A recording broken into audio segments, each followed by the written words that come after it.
Student, आज हम लोग बिहार बोर्ड क्लास 12 के हिस्ट्री यानी इतिहास के टॉप वीपीआई क्वेश्चन को देखेंगे।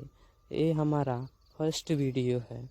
अगर आप लोग इस चैनल पर नए हैं तो चैनल को सब्सक्राइब कर फटाफट हमारे साथ जुड़ जाइए, क्योंकि हम एकदम बिल्कुल बेसिक से और वीपीआई क्वेश्चन को पढ़ाने वाले हैं। तो बिना देर किए हुए वीडियो को स्टार्ट करते हैं। आज का हमारा पहला प्रश्न है, अगर इनमें से किसी भी क्वेश्चन का आंसर आपको मालूम है तो उसका आंसर कमेंट में ज़रूर बताइएगा। साथ ही साथ अपना इसको लास्ट में ज़रूर बताइएगा, और वीडियो पसंद आए तो लाइक ज़रूर करिएगा। तो आज हमारा पहला प्रश्न है, दिल्ली चलो का नारा किसने दिया था? ऑप्शन ए में है सुभाष चंद्र बोस, ऑप्शन बी में है गांधी जी, और ऑप्शन सी में है गोखले, और डी में है लाला लाजपत राय। तो इसका सही आंसर है सुभाष चंद्र बोस ने दिल्ली चलो का नारा दिया था। अगला प्रश्न है सन 1917 में किसके अनुरोध पर गांधी जी चंपारण गए थे, यानी चंपारण आए थे, किसके कहने पर?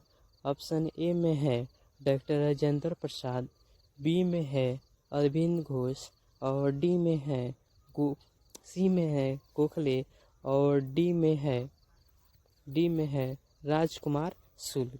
तो इसका सही आंसर है राजकुमार शुक्ल के कहने पर, यानी अनुरोध करने पर गांधी जी सन 1917 ईस्वी में चंपारण आए थे।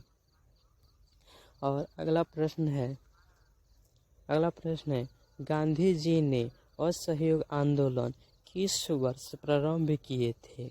ऑप्शन ए में है 1930 ईस्वी, ऑप्शन बी में है 1922, ऑप्शन सी में है 1920 की ऑप्शन डी 1942। तो इसका सही आंसर है 1920 ईस्वी में गांधी जी ने असहयोग आंदोलन को चलाया था। अगला प्रश्न है, पूना समझौता किस वर्ष हुआ था? ए में है 1934 कि 1932 कि 1939 कि 1942। तो इसका सही आंसर है 1932 ईस्वी में पूना समझौता हुआ था। अगला प्रश्न है, सविनय अवज्ञा आंदोलन का आरंभ किस वर्ष हुआ था? किसने किया था? ऑप्शन ए में है महात्मा गांधी, ऑप्शन बी में है जवाहरलाल नेहरू, ऑप्शन सी में है सुभाष चंद्र बोस, ऑप्शन डी में है गोखले। तो इसका सही आंसर है महात्मा गांधी जी ने सविनय अवज्ञा आंदोलन को चलाया था। अगला प्रश्न है सन 1939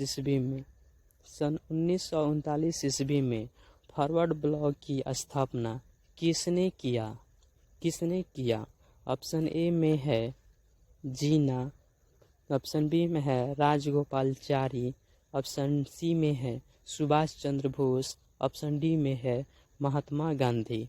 तो इसका सही आंसर है ऑप्शन सी सुभाष चंद्र बोस। सन 1939 ईस्वी में फॉरवर्ड ब्लॉक की स्थापना किए थे किसने? तो सुभाष चंद्र बोस ने। सन भी याद करिएगा, क्योंकि घुमा फिरा कर क्वेश्चन यहीं से पूछता है।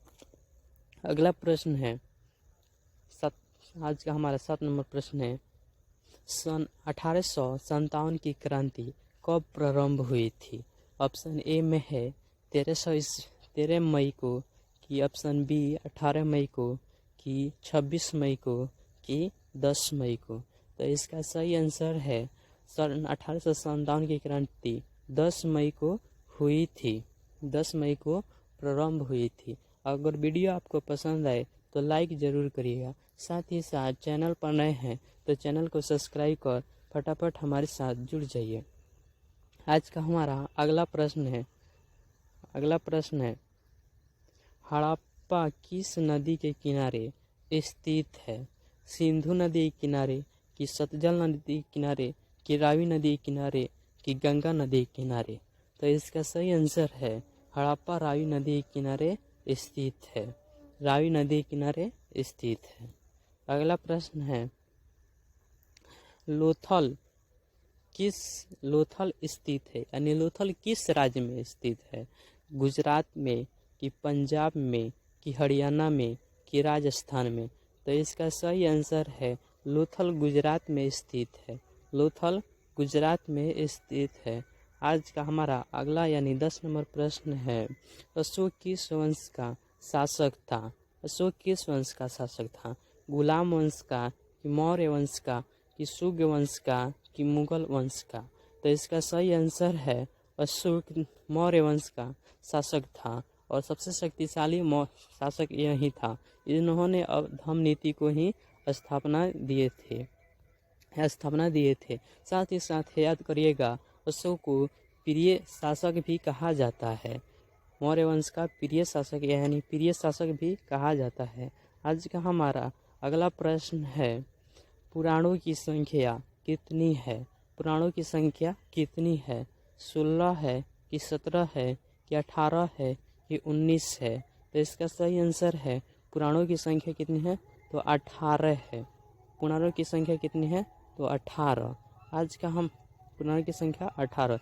ये एकदम बिल्कुल वीवीआई प्रश्न है, ये आप तो एकदम इसको याद कर ही रखिएगा। अगला प्रश्न है, वेदों की संख्या कितनी है? वेदों की संख्या कितनी है? 4 है, कि 5, कि 6, कि 9?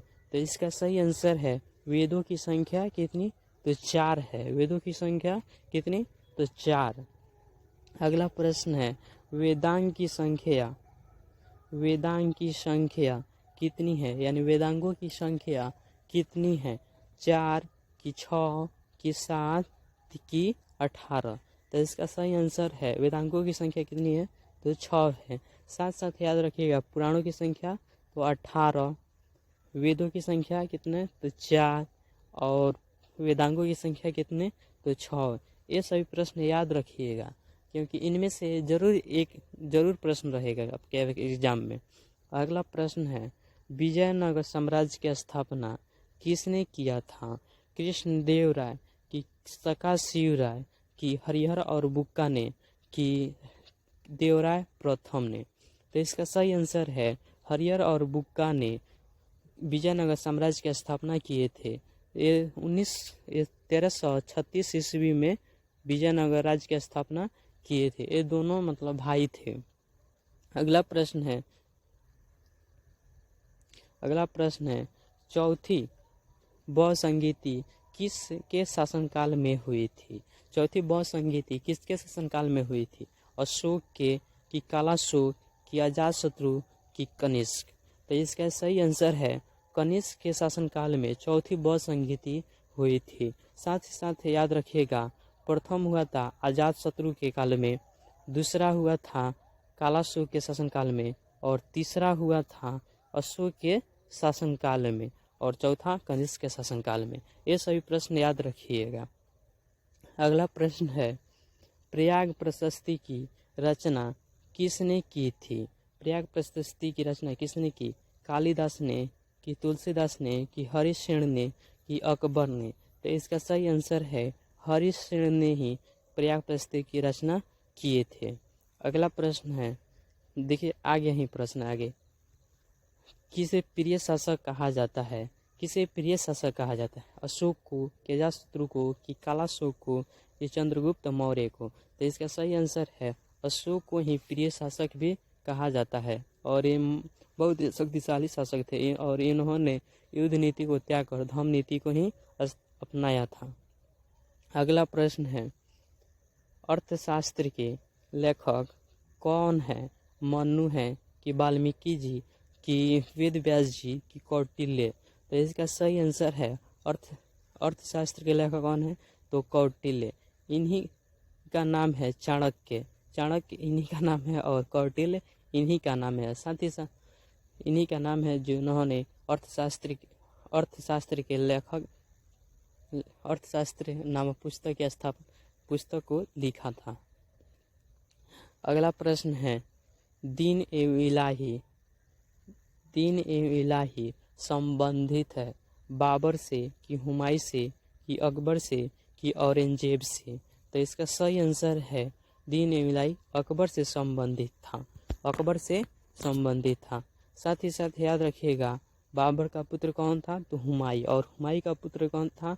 तो अकबर, और अकबर का पुत्र था जहांगीर, और जहांगीर का पुत्र था शाहजहां, और शाहजहां का पुत्र था औरंगजेब। इस प्रश्नों को याद रखिएगा और साथ ही साथ उन बाबर का भी याद रखिएगा क्योंकि इन्होंने मुगल वंश की स्थापना किए थे। 1526 ईस्वी में मुगल वंश की स्थापना किए थे। अगला प्रश्न है यानी 20 नंबर प्रश्न है, भारत छोड़ो आंदोलन किस वर्ष हुआ था? 1920 ईस्वी में, 1930 ईस्वी में, 1940 ईस्वी में, कि 1942 ईस्वी में? तो इसका सही आंसर है भारत छोड़ो आंदोलन हुआ था 1942 ईस्वी में भारत छोड़ो आंदोलन हुआ था। अगला प्रश्न है, काला कानून किसे कहा गया? बंगाल विभाजन को, कि वुड डिस्पैच को, कि इल्बर्ट बिल को, कि रॉलेट एक्ट को? तो इसका सही आंसर है रॉलेट एक्ट को ही काला कानून कहा गया। अगला प्रश्न है यानी 22 नंबर प्रश्न है, दांडी किस राज्य में है? बिहार में है, यानी दांडी जिला किस राज्य में है? बिहार में, कि पंजाब में, कि उत्तर प्रदेश में, कि गुजरात में? तो इसका सही आंसर है गुजरात में ही स्थित है। दांडी किस राज्य में है स्थित है? तो गुजरात में स्थित है। अगला प्रश्न है, ईस्ट इंडिया कंपनी की स्थापना कब हुई थी? 1600 ईस्वी में, कि 1605 ईस्वी में, कि 1610 ईस्वी में, कि 1615 ईस्वी में? तो इसका सही आंसर है ईस्ट इंडिया कंपनी की स्थापना हुई थी 1600 ईस्वी में। ईस्ट इंडिया कंपनी की स्थापना हुई थी। आज का हमारा अगला प्रश्न है 24 नंबर, पानीपत का प्रथम युद्ध कब हुआ था? 1509 ईस्वी में, कि 1526 ईस्वी में, कि 1556 में, कि 1761 ईस्वी में? तो इसका सही आंसर है पानीपत का प्रथम युद्ध हुआ था 1526 ईस्वी में। साथ साथ याद रखिएगा दूसरा हुआ था 1556 ईस्वी में, और तीसरा हुआ था 1761 ईस्वी में। और पानीपत कहाँ पर है? तो हरियाणा राज्य में है। पानीपत हरियाणा राज्य में है। और प्रथम याद रखिएगा प्रथम हुआ था बाबर के काल। बाबर ने प्रथम युद्ध को लड़ा था और मुगल वंश की स्थापना किया था 1526 में। दूसरा 1556 ईस्वी में अकबर ने लड़ा था। अगला आज का हमारा अगला प्रश्न है, मुगल वंश का स्थापना किसने किया है? अकबर ने, कि बाबर ने, कि हुमायूं ने, कि जहांगीर ने? तो इसका सही आंसर है बाबर ने। 1526 ईस्वी में बाबर ने मुगल वंश की स्थापना किए थे। आज का हमारा अगला प्रश्न है, अकबर का संरक्षक कौन था? अबुल फजल, कि बैरम खां, कि बीरबल, कि फैजी? तो इसका सही आंसर है बैरम खां अकबर का संरक्षक था। अकबर का संरक्षक कौन था? तो बैरम खां। इस साथ अगला प्रश्न है, मुगल बादशाह में किसे आलमगीर के नाम से जाना जाता है? मुगल बादशाह में किसे आलमगीर के नाम से जाना जाता है? किसे आलमगीर के नाम से जाना जाता है? ऑप्शन ए में है जहांगीर, कि शाहजहां, कि बाबर, कि औरंगजेब? तो इसका सही आंसर है ऑप्शन डी। मुगल बादशाह में आलमगीर के नाम से औरंगजेब को जाना जाता है। औरंगजेब को आलमगीर के नाम से जाना जाता है। अगला प्रश्न है, हम्पी किस साम्राज्य से संबंधित है? हम्पी किस राज्य से संबंधित है?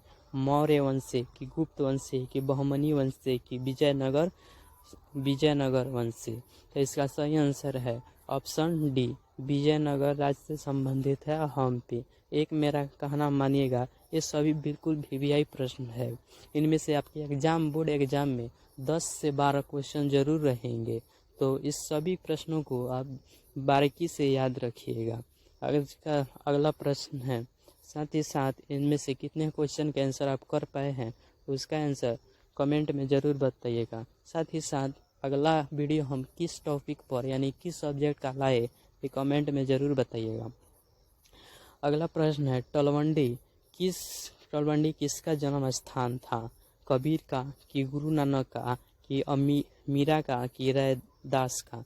तो इसका सही आंसर है तलवंडी गुरु नानक का जन्म स्थान है। तलवंडी किसका जन्म स्थान है? तो गुरु नानक जी का। आज का अगला प्रश्न है, महाभारत का युद्ध कितने दिनों तक चला था? 15 दिनों तक, कि 16 दिनों तक, कि 17 दिनों तक, कि 18 दिनों तक? तो इसका सही आंसर है महाभारत जो 18 दिनों तक चला था। आज का हमारा लास्ट प्रश्न है और इसका आंसर आप कमेंट में बताइएगा। अकबरनामा की रचना किसने किया था? अकबरनामा की रचना किसने किया था? साथ ही साथ वीडियो आपको पसंद आए तो लाइक ज़रूर करिएगा। साथ ही साथ चैनल पर नए हैं तो चैनल को सब्सक्राइब करके हमारे साथ जुड़ जाइए। साथ ही साथ अपने दोस्तों के साथ भी इस वीडियो को शेयर कर दिए ताकि वो भी इस वीडियो का लाभ उठा सकें।